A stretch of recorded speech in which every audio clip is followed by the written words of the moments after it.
우리가 인생을 살아가면서 가장 필요한 지혜 가운데 하나가 내가 누구냐 하는 것을 아는 것입니다. 소크라테스는 뭐라고 했습니까? 내 자신을 알아라. 그렇게 말했습니다. 이 학생은요, 학생의 신분을 바로 알아야 올바른 학생이 되는 것입니다. 그리고 우리 성도도요, 이 성도가 뭘 하는가, 성도의 신분이 무엇인가 하는 것을 바로 알아야 성도답게 살아갈 수 있다라는 것입니다.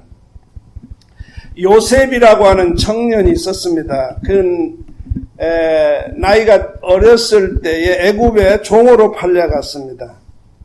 그런데 자기의 주인인 보디발의 아내의 유혹을 받습니다. 요셉이 그 집에 정물을 보기 위해 들어갔을 때 그 안주인이 자기를 붙잡고 통간하기를 사정을 합니다. 근데 요셉이 무슨 말을 했느냐? 어찌 내가 하나님 앞에 이 무서운 죄를 범할 수가 있습니까? 요셉이 이 무서운 유혹을 이길 수 있던 비결은요, 하나님 앞에 부름받아 아브라함의 후손으로 태어난 내가 어찌 당신과 통간하는 범죄를 범할 수가 있습니까? 바로 요셉은 자기의 모습을 본 것입니다. 그리고 하나님의 모습을 보았기 때문에 그는 그 무서운 유혹을 물리칠 수가 있었습니다.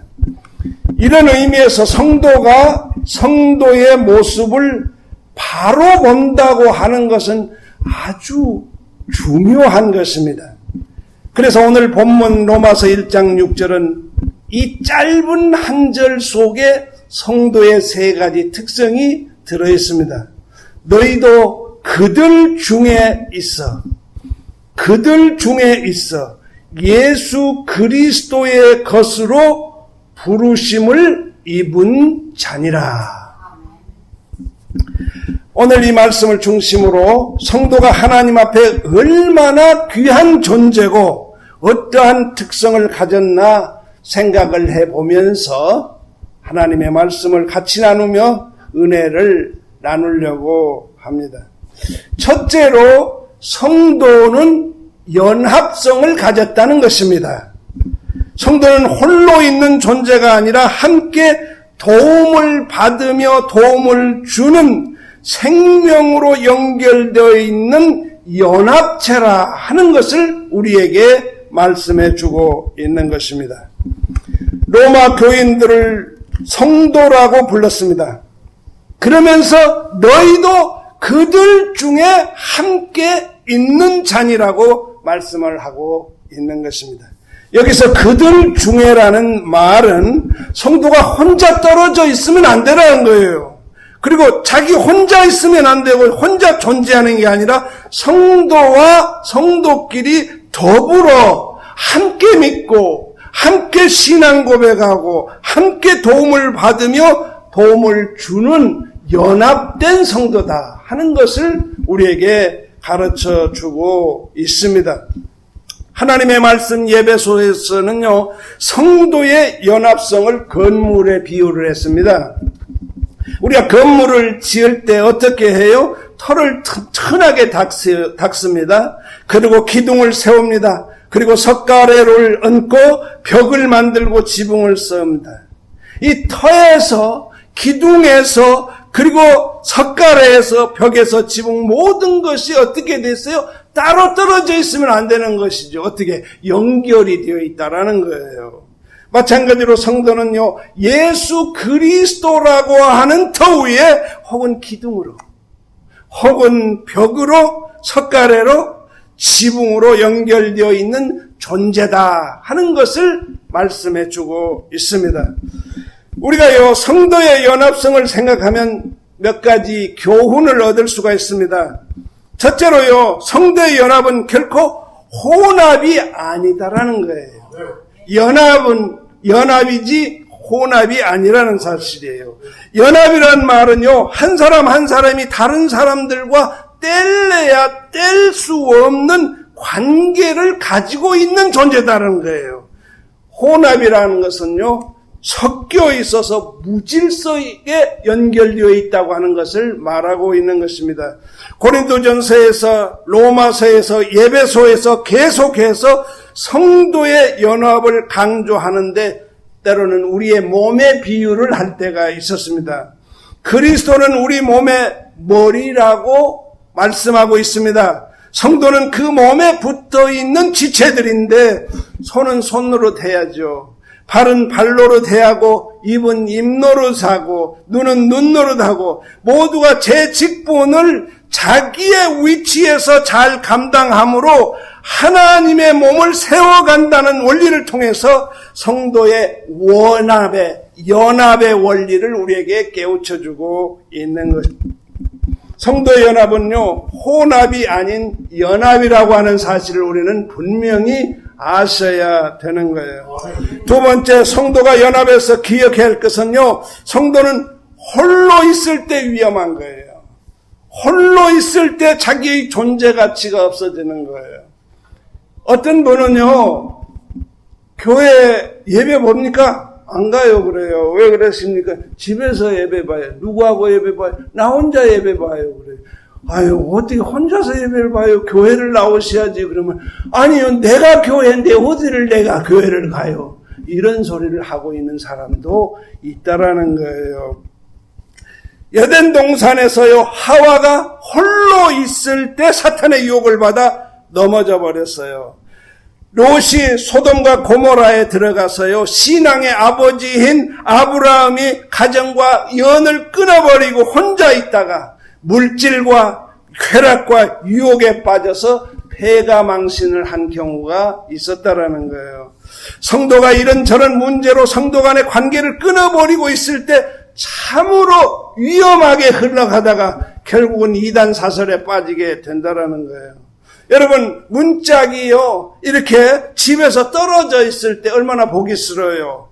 창문 밖에 붙어있는 스크린 도어가 떨어져서 밖에 떨어져 있다고 가정해 보세요. 얼마나 꼴불견이 되는 거예요. 여러분, 그 문이 제대로 제자리에 있고 그 스크린 도어가 제자리에 있을 때 그 집의 가치가 나타나게 되는 것이죠. 따라서 성도는요, 어떤 상황에서도 홀로 있는 존재가 아니다라는 거예요. 성도 가운데 그들 중에, 우리들 중에 내 위치를 지키면서 떨어져 있는 존재가 아니라 서로 연합에 되어 있는 존재로서 그 존재 가치가 귀한 거고, 그리스도의 몸에 연결되어 있는 제목이요, 하나님의 귀한 백성이 된다라는 거예요. 둘째로 본문이 가르쳐주는 성도의 특성은요, 성도는 예수 그리스도의 소유가 된 예수 그리스도의 것이 되었다고 하는 사실을 우리가 알아야 되는 거예요. 나는요, 어떤 상황에서도 나는 예수 그리스도의 것이다, 나는 예수님에 속한 존재다 하는 것을 늘 가지고 사셔야 이 악한 세상을 이기며 승리할 수가 있다라는 거예요.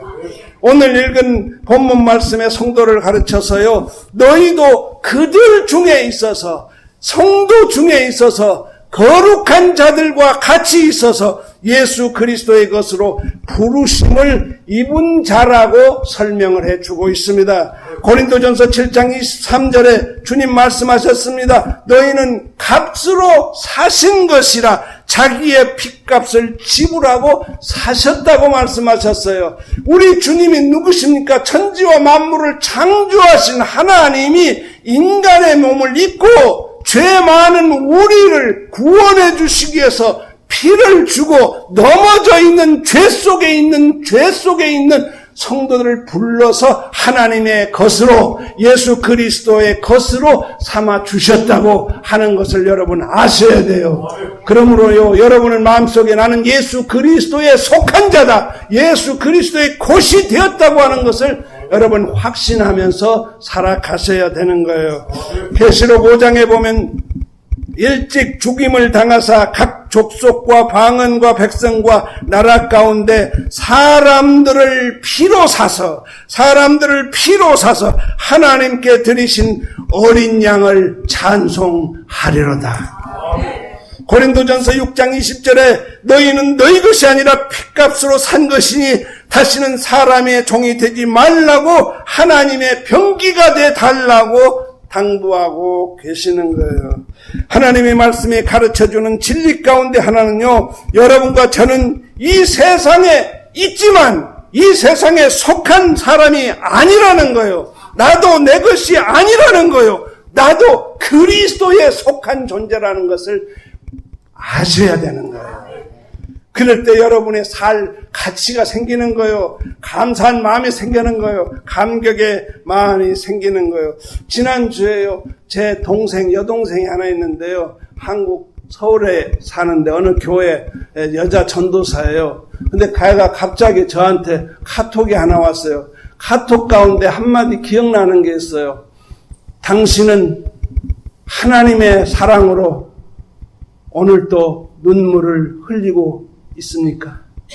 하나님의 사랑으로 감격해서 눈물을 흘리고 있습니까? 별것도 아닌 단어 딱 문장 하나인데 온 주일 동안 내 마음을 깊이 생각하게 하는 그런 말이었어요. 예수 그리스도의 사랑으로 하나님의 사랑에 감격해서 눈물을 흘리고 있습니까? 진짜로 그 말씀을 생각을 해보니까요. 우리는요, 예수 그리스도의 희생의 그 사랑, 하나님의 독생자를 보내신 그 사랑에 감격하는 것이 순간순간 있어져야 된다라는 것이죠. 내 삶을 생각해 보면서 죄 많고 흠 많은 하나님이 나를 구원해 주시기 위해서 예수 그리스도를 이 땅에 보내시고 그가 십자가에 피 흘려 돌아가심으로 그를 믿음으로 말미암아 내가 구속을 받았다. 이렇게 생각할 때요, 너무 감격스럽다고 하는 생각이 들어요. 저는 오늘 그 말 한마디가 오늘 이번 주 한 해내 제 마음을 두들겼던 것을 제가 이렇게 간증할 수가 있습니다. 로마서 14장 7절로 8절에 우리 중에 누구든지 자기를 위하여 사는 자도 없고 자기를 위하여 죽는 자도 없고 우리가 살아도 주를 위해서 살고 죽어도 주를 위해서 죽나니 우리는 사나 죽으나 주의 것이로다. 할렐루야. 나는 주의 것입니다. 따라서 하십시다. 나는 주의 것입니다. 할렐루야. 우리가 그리스도의 소유 되었다는 말씀 속에요, 하나님의 섭리가 숨겨져 있어요. 첫째는요, 내가 그리스도의 것이 되었다는 이 진리 속에는요, 우리는 그리스도의 놀라운 사랑받는 존재다 하는 것을 우리에게 말씀해 주고 있는 것입니다. 여러분과 저는 다 내 것을 사랑합니다. 내 자식을 사랑하고 내 남편, 내 아내를 사랑하고 내 집, 내 교회를, 내 나라, 내 민족을 사랑하게 되어 있습니다. 우리가 예수 그리스도의 것이 되었다는 말은 예수 그리스도가 우리를 자기의 것으로 사랑해 주고 있는 사랑받는 존재라고 하는 것을 우리가 깨달으셔야 되는 거예요. 예수 그리스도가 피로 값주고 사신 예수 그리스도의 것이 되었다고 하는데 우리는 감격이 있는 것이죠. 우리의 환난과 염려와 두려움 다 해결할 수 있어요. 왜냐? 우리는 그리스도의 것이 되었기 때문에. 둘째로요, 우리는 그리스도의 소유가 되었다는 말은 그리스도가 우리를 지켜 보호해 주신다고 하는 말이 의미가 있다라는 거예요. 세계 모든 나라가 많은 예산을 투자해서 군대를 가지고 있습니다. 나라와 백성을 지키기 위해서인 거죠. 우리가 그리스도의 것이 되었다는 것은 그리스도가 나를 날마다 지켜주시고 보호해 주신다고 하는 의미가 있는 것입니다. 하나님 이렇게 말씀하십니다. 하나님께서 말씀하시기를 나는 너의 머리털까지 세신 바 되었나니 너는 두려워 말라. 우리 하나님이 우리의 머리털까지 세신 바 되었다라고 말하고 있는 거예요. 그러나 사실 때때로 우리는 두려운 생각이 들어요. 그럴 때요, 기억나는 말씀이 있어요. 하나님이 내 머리털까지 세신 바 된 하나님이 나를 알고 계신데, 내 모든 형편 잘 아시는 주님이 계신데, 그럴 때 얼마나 위로가 되는지 몰라요. 다 맡길 수 있죠. 세상에 내 머리털 아는 사람이 누가 있어요? 제 머리털 대충 얼마라는 거 아시겠어요? 몰라요. 예. 그 머리털까지도 다 세신 바 대신 하나님이 나를 지켜주신다고 생각할 때요, 우리는 모든 것을 하나님께 맡길 수가 있다라는 거예요. 하나님은 이렇게 말씀하십니다. 여인이 어찌 젖먹는 자식을 잊겠으며 자기 태에서 태어난 아들을 잊어버리겠느냐. 그들은 혹시 잊어버릴지라도 나는 너희를 잊지 아니하리라. 나는 너를 내 손바닥에 새겼고 너를 지명하여 불렀나니라. 할렐루야. 우리 주님은요, 손바닥에 새기고 있는 거예요. 우리 하나님이 머리카락 세신 분인데 우리를 손바닥에 그리고 있는 거예요. 뻔히 알고 있는 거예요. 그렇기 때문에 우리는 조금도 실망하거나 좌절하지 말고 우리를 지켜주시고 보호해 주신, 우리를 그리스도의 것이라고 지명해 주신 우리 하나님께 모든 걸 맡기는, 그리고 모든 걸 의지하는 그런 당당한 믿음을 갖는 여러분과 제가 되기를 바랍니다. 두려워할 것 없습니다. 우리는 그리스도의 것입니다.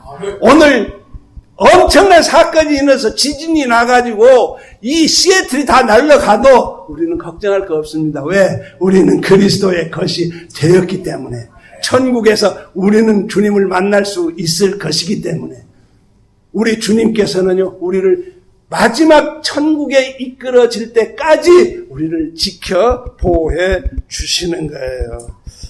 그리스도의 것이라고 하는 말 속에 주님의 사랑을 느낄 수 있어야 됩니다. 그리스도의 것이라고 하는 말 속에 주님의 보호하심을 우리가 느낄 수가 있어야 합니다.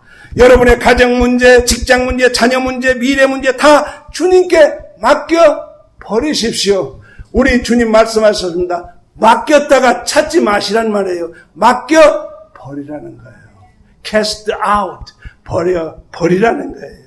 그러면요, 여러분은 늘 평안과 행복과 기쁨과 은혜를 느낄 수가 있는 거예요. 마지막으로요, 본문이 가르쳐주는 성도의 특성, 주님 앞에 선택받았다고 하는 선민의식을 우리는 가져야 되는 것입니다. 너희들 중에 그들 중에 그리스도의 것으로 부르심을 입은 자니라. 하나님이 여러분과 저를 불러주셨습니다. 이스라엘 민족에게는요, 선민의식이 있었습니다. 이스라엘 민족이 나라를 빼앗기고 세계 도처에 흩어져 살면서도 하나님이 우리를 선택해 주셨다고 하는 선민의식이 투철했던 것을 볼 수가 있습니다. 그들은 애굽에서 400년, 바벨론에 70년, 그리고 나라가 없어져 가지고 2000년 나라 없이 살면서도, 그들이 세계 도처에 흩어져 살면서도 그들은 선민의식을 가지고 살았던 거예요. 성도는요, 성도로 살아가는 의식 가운데 하나가 하나님이 나를 선택해 주셨다고 하는 의식을 가지고 사셔야 된다라는 거예요. 요한복음 15장 16절에 너희가 나를 택한 것이 아니라 내가 너희를 택하 세웠다고 말씀하고 있는 거예요. 사도 바울은 이 놀라운 섭리를 깨닫고요, 자기가 이 세상에 있기 만세 전부터 나를 택하여 세워주셨다고 고백하고 있습니다. 사도 바울은요, 만삭되지 못한 나, 회방자요 핍박자인 나, 죄인 중에 괴수인 나, 모든 성도보다도 더 작은 나를 하나님이 만세 전에 나를 택해 주셨다. 여기서 칼빈의 유명한 예정 교리를 확정하게 되었던 거예요. 성도의 특징 가운데요, 하나님이 선택해 주셨다는 말씀 속에 우리는 두 가지의 은혜를 느낄 수가 있습니다. 첫째는요, 우리는 하나님께 부름받은 자녀는 사실에 들었다는 사실에서요, 우리는 구원의 확실성을 가져야 되는 거예요. 할렐루야. 여러분, 이 시애틀 날씨 같이 우리의 마음은 자꾸 변해요. 아침에는 기분 좋아서 구원이 있다가 저녁에 비 오면 구원이 없어지고 꼭 그런 상황인데요. 우리 하나님께서는요, 이 사랑을 우리에게 얘기해 주면서 구원의 확실성, 조금도 1.1획도 변함없는 하나님의 말씀 속에 하나님이 우리의 것이라, 예수 그리스도의 것이라고 우리를 해주셨고, 나를 너를 지명하여 부르느니 너는 내 것이라고 지명해 부셨다는 그 놀라운 사실 속에 구원의 확실성을 가질 수가 있었어야 돼요. 여러분이 하나님을 선택했다면 대단히 위험해요. 여러분이 내가 하나님을 택해서 나는 예수를 믿게 됐다, 그러면 아주 위험한 거예요. 왜냐하면 우리의 선택은 늘 불완전해요. 그렇잖아요. 여러분의 선택이 완전합니까? 예? 그런데 분명히 말씀하셨어요. 여러분, 우리가 물건을 샀다가 한 번 샀으니까 그만이다 하고 그대로 가지고 있는 분이 여기 몇이나 돼요. 되게 집에 와보면 딴 생각이 들어요. 그래도 아니 물리자. 그래서 가서 물리는 경우가 참 많아요. 여러분이 어떤 선택을 했어요. 여러분의 인생 속에 선택을 했는데 선택을 잘못해서 후회할 때가 참 많지 않습니까? 근데요, 분명히 말씀하셨습니다. 너희가 나를 택한 것이 아니라 내가 너희를 택하여 세웠나니, 여기에 우리의 구원의 확실성이 있다라는 거예요. 빌립보서 1장 6절에 너희 속에 선한 일을 시작하신 이가 마지막 날까지 이루실 줄을 내가 확신하노라. 두 번째요, 주님이 불러주셨다는 원리 속에요, 우리는 놀라운 은혜와 겸손을 배우게 되는 거예요. 이스라엘 백성들이 어떻게 했죠? 선민의식을 가지고요, 세계 도처에 있으면서요, 얼마나 교만했던지요, 수백만이 죽어가는 일을 많이 당했던 것을 알 수가 있었어요. 예, 유대인들은요, 세계 도처에 가서요, 다 미움을 받았어요. 그래가지고, 독일에서 수백만이 그 가스 속에서 죽어가는 그런 일도 있었어요. 그러나요, 성도의 선민의식은 달라야 돼요. 진짜로 선민의식은요, 은혜와 겸손을 배워야 된다라는 거예요. 우리가 잘나서 선택받은 게 아니라는 걸 알으셔야 돼. 내가 잘해서 선택을 받았다는 걸 안 하셔야 돼요. 내가 훌륭하니까 선택을 받았다, 그렇게 생각하면 안 된다라는 거예요. 간교한 야곱을 미리 아시고 선택하신 하나님이 다른 사람보다 못한 거 아시고 못생긴 거 아시고 죄 지을 것 미리 아시고 나를 택해 주셨다고 하는 사실에 우리는 감격이 있게 되는 거예요. 웬 은혜인지, 웬 사랑인지, 하나님이 어찌하여 나를 택하여 주셨습니까? 어찌하여 나를 택하여 예수 그리스도를 믿고 구원받을 수 있게 해 주셨습니까? 할 때 우리의 진정한 겸손이 있게 된다라는 거예요. 나된 것은 그리스도의 은혜라. 여기에 기쁨과 감격이 있는 거죠. 하나님이 여러분을 택해 주신 것은 순수한 은혜입니다. 성도가 하나님께서 부름받았다고 하는 섭리 속에 우리의 구원의 보장을 보고 은혜와 겸손을 깨닫게 되는 거예요. 결론을 말씀드립니다. 성도가 성도의 위치를 바로 아는 것이 아주 중요한 거예요. 스스로 업신여겨서는 안 되는 거예요. 가슴을 피고 사셔야 돼요. 공자는 말했습니다. 자기가 자기를 업신여길 때 세상이 그를 업신여긴다고 했습니다. 여러분이 얼마나 존귀한지를 모르면 나를 세상과 죄악에 함부로 내맡길 수가 있습니다. 그러나 내가 존귀한 자라는 것을 알 때는 결탄코 내를 죄악의 물속에 던져버릴 수가 없다라는 거예요. 옛날 양반들은요, 자기 자식들에게 무슨 의식을 공부시켰어요? 양반 의식을 공부시켰어요. 양반은 이렇게 살아야 된다. 양반으로 살아가기 위해서 이러한 행동을 해야 된다. 이러한 생각을 가져야 된다.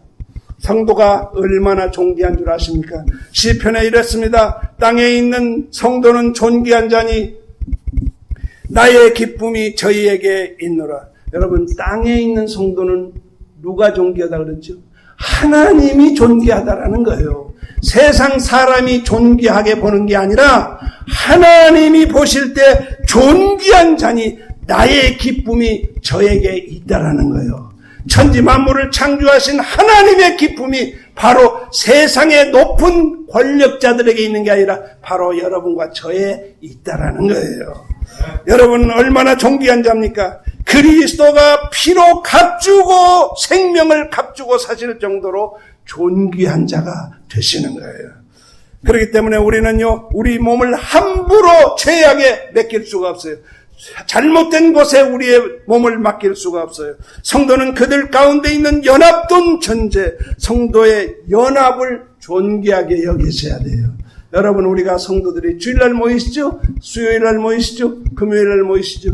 만나서 이야기할 때마다 존귀한 자로 생각하며 감사하고 기뻐하며 보내셔야 된다라는 거예요. 성도는요, 그들 가운데 있는 연합된 존재이기 때문에 성도의 연합을 존귀하게 여겨야 돼요. 성도는 그리스도의 소유된 백성이기 때문에 그리스도의 사랑과 보호를 받고 살게 되는 거예요. 성도는요, 하나님 앞에 선택받은 선민의식을 가지고 겸손과 은혜를 배우며 살아가셔야 되는 거예요. 땅에 있는 여러분이 그리스도의 형상으로 빚어진 참 그리스도인의 존귀한 자라는 것을 우리는 아셔야 돼요. 우리는 그리스도 안에서 연합이 되었습니다. 할렐루야! 우리는 그리스도 안에서 소유되었습니다. 우리는 그리스도의 부르심을 받은 선한 민족이다 하는 것을 아셔야 돼요. 그러면요, 여러분이 삶의 의미를 가질 수가 있어요. 하나님께 감격할 수 있어요. 하나님께 감사할 수 있어요. 하나님의 은혜에 우리는 감사할 수가 있는 거예요. 이런 성도의 의식을 우리가 분명히 가지고 사셔야 돼요. 성도의 의식을 분명히 가짐으로 우리가 승리하면서 기쁨으로 정말로 감사하며 서로 감싸주며 격려해주며 축복해주며 축복을 받으며 위로해주며 위로를 받는 신앙의 공동체가 될 때 이 교회는 날로 날로 성장하게 되시는 거예요. 기도하겠습니다.